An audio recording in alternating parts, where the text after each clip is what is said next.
నల్లగా ఉంటే నల్లగా ఉన్నామంటారు, సన్నగా ఉంటే సన్నగా ఉన్నామంటారు, ఆఖరికి తెల్లగా ఉన్న ప్రాబ్లమే, వాళ్ళని కూడా వదలరు.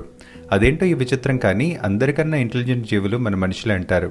కానీ ఈ కంపారిజన్ అనే దరిద్రగొట్టు బుద్ధి మన మనుషుల్లోనే ఉంది. ఒక కాకి ఇంకో కాకితో కంపేర్ చేసుకోదు, ఒక పులి ఇంకో పులితో అస్సలు పోటీ పెట్టుకోదు, ఒక సింహం ఇంకో సింహం కన్నా గొప్పదని ఎప్పుడూ అనుకోదు. కానీ మనిషి మాత్రం ఎల్లకాలం ఎప్పుడు ఇంకో మనిషితో కంపేర్ చేసుకుంటూనే ఉంటాడు. ఆ కంపారిజన్లో వాడిని వాడే మర్చిపోతాడు. ఆఖరికి 60 ఏళ్ళు వచ్చిన తర్వాత చాలా మందికి తత్వం బోధపడుతుంది. నేను జీవితంలో చేసిన చాలా పనులు అందరితో కంపేర్ చేసుకుని నాకు నచ్చకపోయినా చేశానని, నా కోసం కాదని. అప్పటికి పుణ్యకాలం కాస్త గడిచిపోతుంది.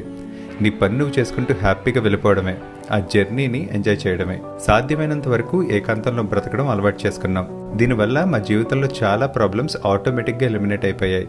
కుదిరితే మీరు కూడా ట్రై చేయండి. మెంటల్ పీస్ అంటే ఏంటో తెలుస్తుంది. నచ్చితే లైక్ చేయండి.